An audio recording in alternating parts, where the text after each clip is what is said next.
음양오행을 사주에 적용하는 방법을 보겠습니다. 사주의 핵심도 균형입니다. 사주는 천간 4글자와 지지 4글자로 구성이 되어 천간이 양, 지지가 음으로 균형을 이룬 하나의 오행입니다. 그래서 사람으로서의 생명력이 존재하는 것이죠. 그러나 8글자 각각의 모든 내용까지도 균형을 이루고 있는 것은 아닙니다. 이 불균형이 균형을 이룰 수 있는가 아니면 불균형이 더해지는가에 따라 길흉화복이라는 변수가 있다는 것이죠. 균형을 이루게 할 수 있는 오행인 용행을 찾아내는 방법, 여기서 그에 대한 기초를 짚어보기로 합니다. 사실상 기초부터 시작하는 것이므로 설명하는 내용이 어찌 보면 단순한 산술놀이처럼 보일 수도 있겠고 이 방법이 옳을까 하는 의구심도 있을 수 있습니다. 그러나 사주를 한눈에 파악하기 위해서는 반드시 거쳐야 하는 중요한 과정입니다. 차근차근 꼼꼼히 살펴야 할 충분한 이유가 있습니다. 균형, 불균형은 세력으로 판단합니다. 사주를 이해함에 가장 중요한 것은 음양오행의 균형관계를 파악하는 것입니다. 균형관계를 파악하려면 각 오행의 세력을 우선 파악해야 하는데 그 세력을 알려면 천간, 지장간 전체에서 각 오행의 개수를 파악하는 것이 우선입니다. 아주 단순한 논리 같지만 수학을 공부하려면 덧셈, 뺄셈부터 익혀야 하는 것과 같죠. 그리고는 각 오행의 강약을 순서대로 이해한 후 천간과 지장간에서의 유기성을 살펴야 합니다.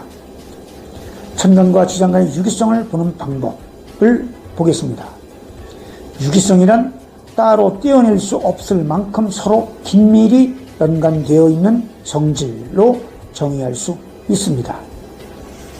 사주원국과 대운 모두 포함해 15행으로 표현되는 것은 천간과 지장간입니다. 따라서 대운 포함 15행의 변화 속에서 주목해야 하는 것이 유기성입니다. 이때 하나의 지지가 품고 있는 지장간의 변화가 계절 변화에서 어떠한 역할을 하였는가를 기억하면 아주 좋습니다. 사주를 이해하는 데 가장 중요한 바탕은 세력의 과부족이 한눈에 들어와야 한다는 것입니다. 그래야 차후에 다른 이론들을 응용해서 적용할 수 있고 그래야 사주 전체를 이해할 수 있다는 것이죠. 세력을 알려면 첫째, 음양의 균형관계를 이해하고 둘째, 오행의 개수를 확인해 세력 형성을 파악해야 하며 셋째, 천간과 지장간 오행의 유기성 및 생극합층 관계를 살펴야 합니다. 유기성은 15행끼리 이루어지고 천간과 지장간 그리고 같은 천간, 같은 지장간에서도 이루어집니다. 유기성으로 가장 주목해야 할 것은 같은 오행끼리입니다. 즉 천간에 갑목이 있을 때 지장간에도 갑을목이 있다면 이는 유기성이 있는 것으로 보아 힘이 있다고 판단해서 세력 형성에 큰 영향을 준다는 뜻이죠. 천간과 지장간의 유기성을 논하는 이유는 뿌리라는 의미도 있지만 자식의 변화가 아빠에게 존재의 바탕이 될 수 있기 때문입니다. 천간은 아빠, 지장간은 자식이라고 보고 천간에 있는 같은 오행은 형제나 친구, 동료, 경쟁자 등으로 생각할 수 있습니다. 그래서 천간에 같은 오행이 더 있는 것과 지장간에 있는 것은 세력의 경중에 있어 해석을 달리하게 된다는 것이죠. 지장간 중에도 천간과 직접 감지를 이루는 지지 속의 지장간이 같은 오행이면 가장 큰 힘이 있는 것으로 판단합니다. 즉 일간이 을목일 때 월지가 묘인 경우보다 일지가 묘인 경우가 더 힘이 강하다는 뜻입니다. 같은 이치로 천간에 을목이 3개가 있다 해도 지장간에 갑을목이 하나도 없다면 이는 천간 지장간에 하나씩 있는 것보다 강하다고 보지 않습니다. 같은 오행이지만 오행이 무엇인가에 따라 그리고 연월일시 지장간 중 어디에 있는가에 따라 강약이 조금씩 차이가 있을 수 있지만 이는 이론 전개에 따른 보완이 필요하므로 이에 따르도록 합니다. 월주가 을묘일 때도 같은 이치로 해석합니다. 일간과 월간이 을목이고 일지가 사, 월지가 묘일 때, 을묘월 을사일일 때, 일간 을목보다 월간 을목이 더 튼튼하다는 의미입니다. 일간이 나이므로 월간 을목을 세력이 아닌 친구, 형제, 동료, 거래관계 등 하나하나 구별되어 해석할 때 재물, 명예 등과 관련지어 중요한 해석의 기준이 됩니다. 세간에서는 일간과 월지가 같은 오행일 때를 가장 강하게 보는 것이 일반적입니다. 이유는 명리학이 절기학이라는 이유 때문이죠. 나무가 여름에 태어났는가 겨울에 태어났는가 등에 따라 추운가 더운가, 계절에 따라 힘이 있는가 없는가 등을 판단하려는 것이지만 생년월일시 사주는 계절이 언제든 지구의 자전 공전 중의 어느 한 시점이기 때문에 중요하지 않은 지지가 없습니다. 연월일시 각각의 역할이 있을 뿐입니다. 또한 명리학을 절기학으로 보는 이유는 1년 동안 오행이 변화를 보이면서 흐르는 이치를 24마디로 분류해 절기라는 이름을 붙였기 때문입니다. 따라서 농부들이 농사를 짓는데 이를 활용하는 것이지 명리학을 농사를 짓는 것에 비유하면 숲은 보지 않고 나무만 보는 결과가 될 수 있습니다. 오행은 기운의 성질을 5가지로 구분지은 것일 뿐 살아있는 생물이 아닙니다.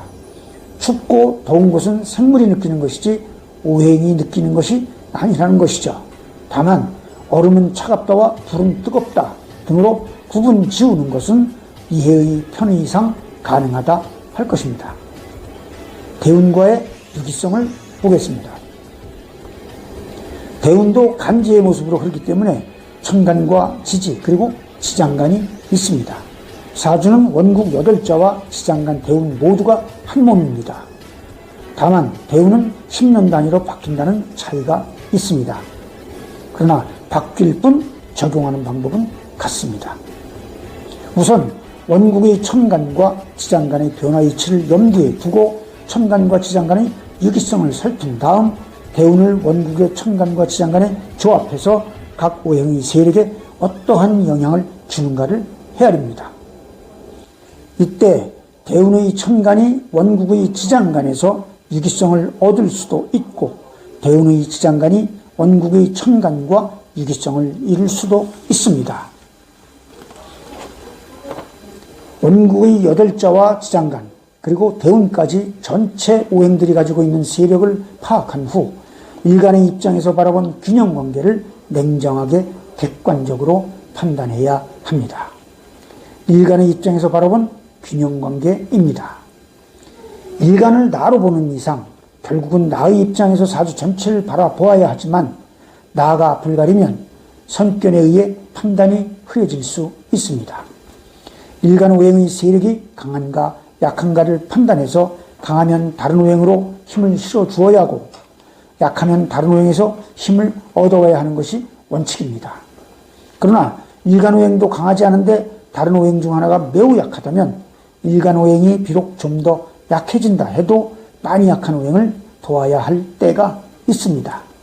이때는 물론 나의 기중 화복이 내 바람만큼 충족되지는 못할 수도 있지만 이것이 사주 전체를 균형점에 접근시키는 방법이고 나의 기중 화복을 판단하는 방법이며 냉정하고도 객관적으로 판단해야 하는 이유입니다. 일간을 나로 보지만 사주 전체가 나임을 잊지 말아야 합니다.